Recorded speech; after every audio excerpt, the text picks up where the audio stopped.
What are the easiest recipes that you can make? A dump and go meal. And I have got some dump and go meals for you. Simple, quick, easy meals that you and your family will love. Hey friends, my name's Susan and welcome to my home. Today I've got 4 dump and go recipes that you and your family will enjoy. So let's get the ponytail up and let's get to making some quick dump and go meals. You know you wanna. They're so easy. You're gonna enjoy them. And let's get started on some Instant Pot ground beef goulash. I've got some hamburger meat, an onion, bell pepper. I've got salt, pepper, and garlic powder. I've got some elbow macaroni, a can of corn, 2 cans of diced tomatoes, some brown sugar, some spaghetti sauce, some soy or liquid aminos, some Worcestershire sauce, and some beef broth. So let's get it all into the Instant Pot and let me show you how quickly this will happen. And I've turned the Instant Pot on to saute and it says it's hot now. I'm going to go ahead and add in the hamburger meat. Let that start searing off and brown up. And once this gets completely brown, I'll bring you back. I'm going to go ahead and add in the peppers and the onion and go ahead and let that start browning up with the meat. And the hamburger is nicely browned. I'm going to start adding in the other ingredients. The 1 can of corn, the can of spaghetti sauce, 2 cans of diced tomatoes, the brown sugar, the soy sauce and Worcestershire sauce,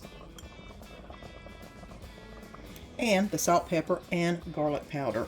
Now I'm going to go ahead and stir this around real good. Make sure that all the hamburger meat is well stirred in. And now it's time to add in the macaroni noodles. Now the thing with the macaroni noodles is you add it to the very top.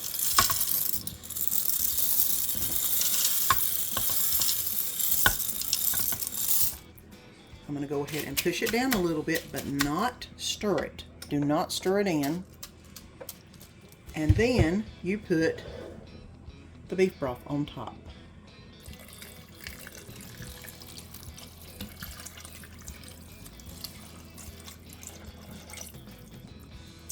All right, now that's looking really good.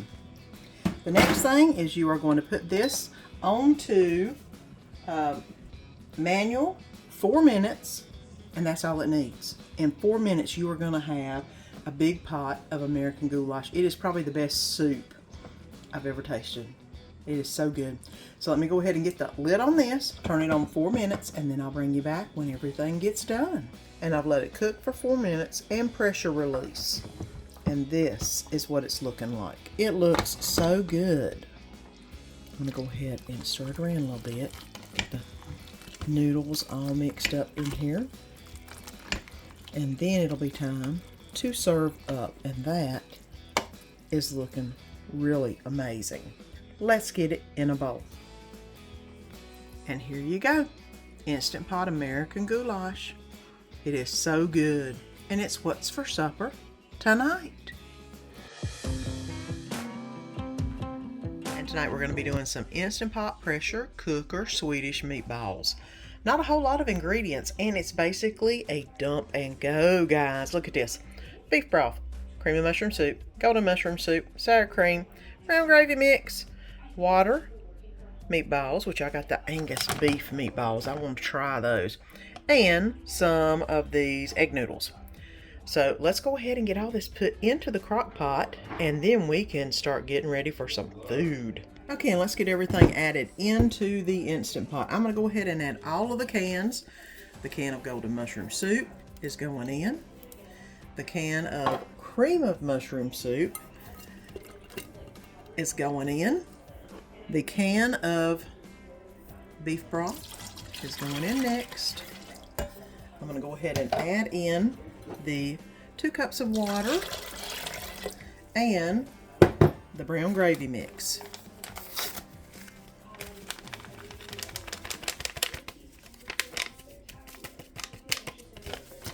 right. Using my favorite little brown whisk, I'm going to go ahead and whisk it together. And if you're enjoying this video, don't forget to subscribe and ring that bell so you don't miss any of the upcoming videos. And I'm going to go ahead and add in the noodles and the sour cream to the mixture. I'm going to go ahead and mix this together until it gets a little bit incorporated. And now it's time to add in the meatballs. It calls for 24 ounces of meatballs. I've only got 18, but this is going to be just fine.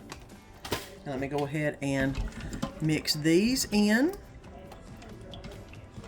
Now, this is ready to put the lid on. We're going to be pressure cooking it for 8 minutes. 8 minutes. All you got to do is dump, put it on, 8 minutes. That is my kind of meal. So let's get the lid on and get it pressure cooking. 8 minutes later, I'll bring you back. And this is cooked for the 8 minutes. I've let it pressure, depressure, and now it's time to see what everything looks like inside.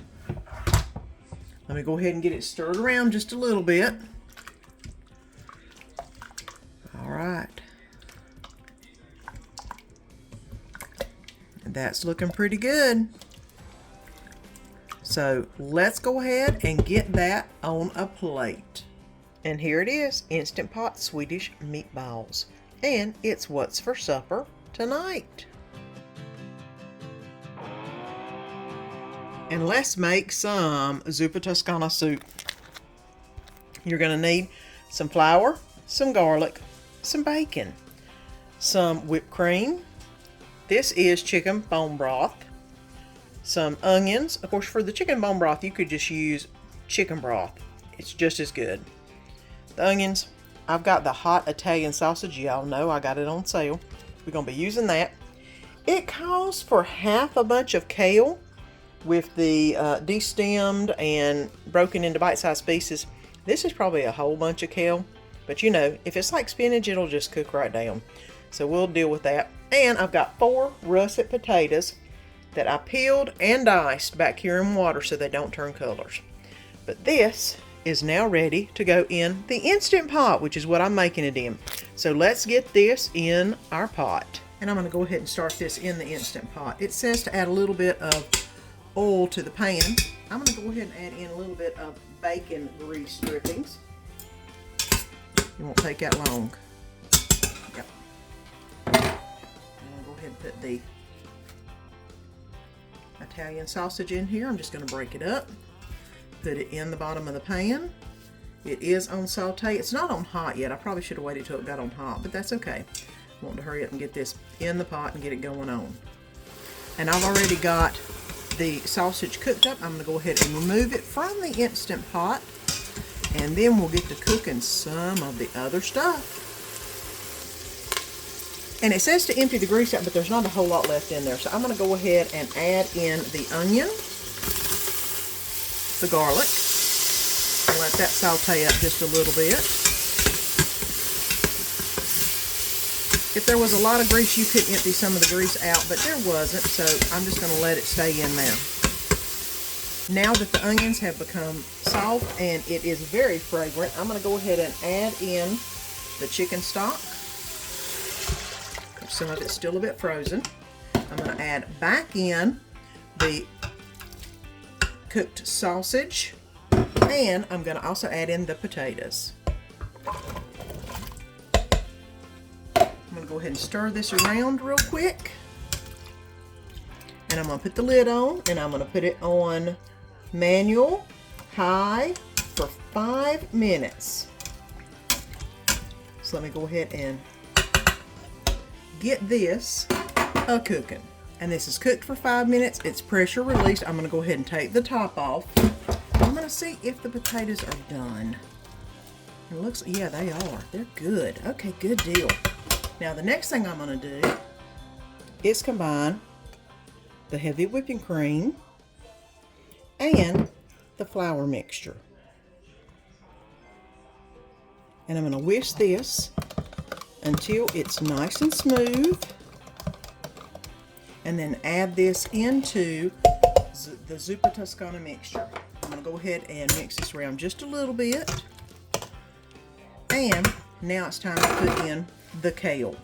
I have quite a bit of kale, but like I said, if it's anything like spinach, which I have actually never used kale before, but I know it is in this recipe, it's going to cook down really quick and be almost non-existent, which is fine. And that's what it looks like it's doing.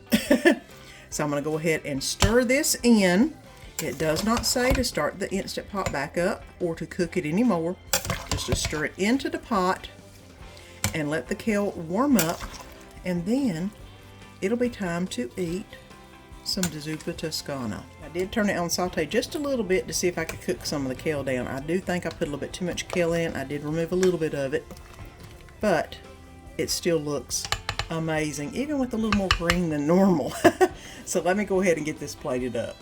And here we go, Zuppa Toscana.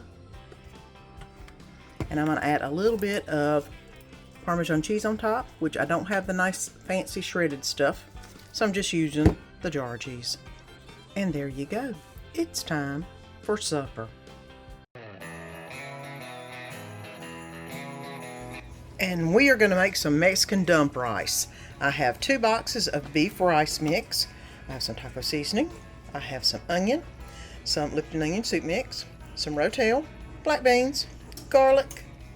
This is 2 cups of beef broth and some Mexican cheese. And I believe I've got everything I need to make some Mexican dump rice. So let's get everything into the pan, and I've got the oven preheating at 350.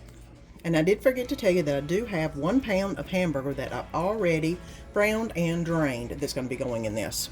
The first thing you're going to do is empty out your 2 boxes of beef rice mix straight into it, and empty out what's in the container into it.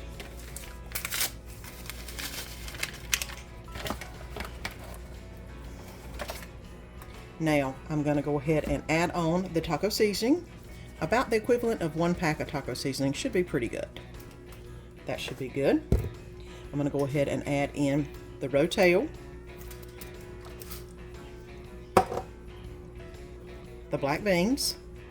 I'll put them over here. There we go.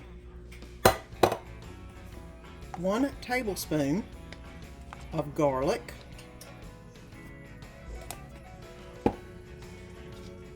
Onion,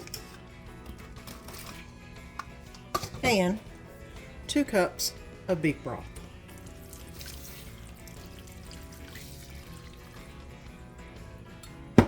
I do need to add in about half a pack of onion soup mix. I don't need the whole one. It makes a double load, the regular recipe does, and I'm only doing half.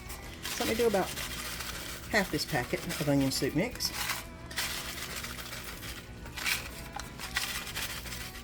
That looks good. And now the hamburger meat.